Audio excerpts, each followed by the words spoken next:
काहीही म्हणा गड्या, आपलं गावच बरा. देशभरात जरी कुठेतरी आपण फिरून आलो तरी माणसाला आपल्या गावाची आठवण राहतेच. आपल्या गावाचा इतिहास, राजकारण, संस्कृती अभिमानाने सांगायला प्रत्येकालाच आवडतं. महाराष्ट्राबद्दल बोलायला गेलं तर शब्दही कमी पडतील. पण आता उत्तर महाराष्ट्रातील एक गाव आहे ज्याच्याबद्दल आपण बोलणार आहोत, ते म्हणजे मालेगाव. मालेगावच्या सिरीजच्या माध्यमातून आपण मालेगाव बद्दल सगळ्या गोष्टी जाणून घेणार आहोत. चला तर मग सुरू करूया. ही सिरीज रोज आठवणीने पहा आणि हा व्हिडिओ देखील शेवटपर्यंत नक्की बघा. नमस्कार, मी संजना. कसमादे अपडेटच्या मालेगावच्या या स्पेशल सिरीजमध्ये आपलं स्वागत. भारताच्या स्वातंत्र्य लढ्यात हिंदू मुस्लिम खांद्याला खांदा लावून लढला. पण भारत पाक फाळणीच्या घटनेनंतर घडून आलेल्या जातीय दंगलींना दोन धर्मात दरी निर्माण झाली. ती मिटता मिटली नाही. देशात जी काही मुस्लिम बहुल शहरं विस्तारली त्यामध्ये हा भेद पुढे प्रकर्षाने जाणवत राहिला. मालेगाव शहरही त्याला अपवाद राहिला नाही. येथील मोसम नदीने शहराचे नव्हे तर दोन धर्मांचे, नदी के इस पार और नदी के उस पार असे दोन गट तयार केले. मोसम नदीच्या पूर्वेला मुस्लिम बहुल तर पश्चिमेला हिंदू अधिक संख्येने बसलेला दिसून येतो. पुढे देशातील जातीयवादी संघर्षाचे पडसाद येथे उमटत गेले. स्वातंत्र्य प्राप्तीनंतर सगळ्यात जास्त दंगली व तणाव अनुभवणारं मालेगाव हे एकमेव तालुका दर्जाचं शहर ठरलं. दंगलीचं शहर असा बदलौकिक झालेल्या मालेगावने गेल्या दशकात दोन भीषण बॉम्बस्फोटात देखील अनुभवलेत. सामान्य कष्टकरी कामगार, मजूर यात प्रामुख्याने होरपाळला गेला. त्या होरपळीच्या कधीही भरून न येणाऱ्या जखमांच्या खाणाखुणा आजही किदवाई रोड, सरदार चौक, मुल्लावाडा, गवळीवाडा, मुशावरत चौक, आझादनगर, जुना आग्रा रोड या भागांमध्ये पाहायला मिळतात. ताणतणाव हाच या शहराचा स्थायी भाव बनल्याने छत्रपती शिवाजी महाराज, डॉक्टर आंबेडकर यांचे पुतळे, एकात्मता व सरदार या चौकांना 24 तास पोलीस पहारा ठेवणं भाग पडल्याचं दिसतं. तसं पाहता अजूनही शहर आहे तिथंच आहे. काही प्रमाणात चारी काढून पाणी काढण्याचा प्रयत्न केला. तीच गटारगंगा झालेली मोसम म्हणजेच मोक्षगंगा नदी, दिवसाचे 16 तास गजबजलेला किदवाई रोड, फळांच्या हातगाड्यांची रेटारेटी असलेला सरदार चौक, सायंकाळच्या गर्दीचा मुशावरत चौक, शुक्रवारी क्रिकेट खेळण्यासाठी आणि चहा शौकीनांनी भरगच्च असे झालेले मसगाचे कॉलेज मैदान व शुक्रवारच्या आजानाने नमाजींच्या साक्षीने मशिदाकडे वाहणारी गल्ली मोहल्ले पूर्वी होते तसेच आज आहेत. मात्र आता आझादनगर, नयापुरा, आयशानगर, कुसुंबा रोड, दरेगाव रोड, महादेशिवार या परिसरात यंत्रमागाचा खडखडाट विस्तारलेला दिसतोय. परंतु त्याला आधुनिकतेची जोड नाही आहे. या पलीकडे गेले 1.5 दशकात मालेगावचा अवलिया तरुणांनी बॉलिवूडच्या धर्तीवर स्थानिक चित्रपट बनवताना मालेगावला मॉलिवूड अशी नवी ओळख दिली आहे. आता 21व्या शतकात यूट्यूबच्या जगतात देखील मालेगावकर मागे राहिलेले नाही आहेत. मालेगाव का चिंटू, छोटू दादा, खानदाश मुस्कान, अहिराणी तडका यास अनेक यूट्यूबकरांनी आता मालेगावला नाव नव्हे, देश नव्हे तर जगाच्या पातळीवर गाजवलंय.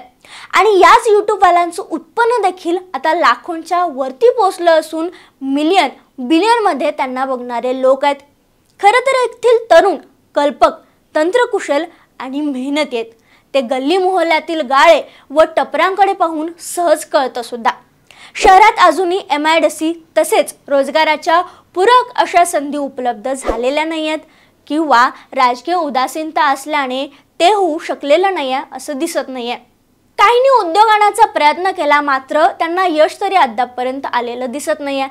त्यामुळे मालेगावातील कला व तंत्र कौशल्याच्या योग्य संधी मिळत नाही आहेत. त्यामुळे सुद्धा परिस्थिती आहे तशीच अजून सुद्धा मालेगावात राहिल्याची दिसून येते. दर 5 वर्षांनी होणाऱ्या लोकसभा व विधानसभा निवडणुकींच्या पारंपरिक रात्रीच्या सभांची ओळखही बदललेली नाही. दुसऱ्या बाजूला मालेगाव झोपडपट्ट्या आणि छोट्या छोट्या अतिक्रमित जागांवरील व्यवसायांनी विस्तारल्यात. कमी क्षेत्रफळात लोकसंख्येनं हे शहर फुगले. असं हे बाह्यता न बदललेलं पण अंतरंगात खूप काही साठवून ठेवलेलं शहर म्हणजेच मालेगाव. सर्वात जास्त मंदिरं आणि मस्जिदी असलेल्या या शहराबरोबर तालुका देखील तितकाच महत्त्वाचा आहे. प्रतिजेजुरी म्हणून मानलं जाणारं चंदनपुरी, हुतात्मा शेतकरी स्मारक टेहरे, दाभाडी साखर कारखाना, Rawalgaon chocolate, Rawalgaon sugar, MB sugar, Galna किल्ला, भुईकोट किल्ला, गिरणा धरण या यांनी मालेगावांचं वैभव वाढवलंय। देशातील कांदा, डाळिंब, मकासह भाजीपालांची पिकांची आगर म्हणून मालेगावची ओळख आहे। मात्र या सगळ्यात समाधानाची बाब म्हणजे 2001च्या दंगलीनंतर शहरात किरकोळ काही विषय सोडता अनुचित प्रकार घडलेला नाहीये। पूर्वी भारत आणि पाकिस्तानचा क्रिकेट सामना असला की पोलिसांना शहरातील महत्त्वाच्या आणि प्रमुख भागात हमखास बंदोबस्त ठेवावा लागत होता। पाकिस्तान जिंकला की काही ठिकाणी फटाके फोडण्याचाही प्रकार घडत आणि यातून जातीय तणाव वाढून मालेगाव शहरातील मुसलमान पाकिस्तान धार्जिण्य असल्याचा आरोपही होत असे। पण गेल्या काही वर्षापासून असे तेढ निर्माण करणारे प्रकार बंद झाल्याचं पाहायला मिळते। भारताने 2011चा वर्ल्ड कप जिंकला होता, त्यावेळी मुस्लिम बहुल भागात दिवाळी साजरी करण्यात आली होती।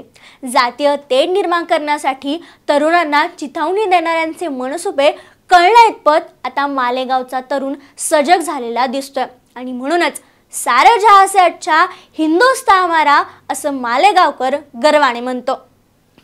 आता या सगळ्यात महत्त्वाचं सांगायचं म्हणजे शहरात रोज संध्याकाळी छोट्या मोठ्या चहा टपऱ्यांवरती शेकडो चहा शौकीन चहा पिण्यासाठी गर्दी करत असतात। चहा पीत गप्पाही मारत असतात। त्याच ठिकाणी तासनतास बसणारा वर्ग देखील हा लक्ष वेधणारा ठरतो।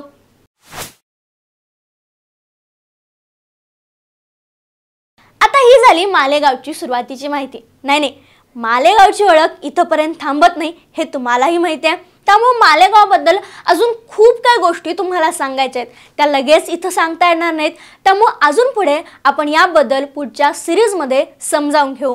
दरम्यान हे सांगितलेले किस्से या गोष्टी तुम्हाला कशा वाटल्या आणि मालेगावातील कोणते किस्से कोणत्या गोष्टी तुम्हाला ऐकायला आवडतील कमेंटमध्ये नक्की सांगा। व्हिडिओ आवडला असल्यास लाईक शेअर करायला विसरू नका आणि अशाच व्हिडिओसाठी चॅनलला लगेचच सबस्क्राइब करा।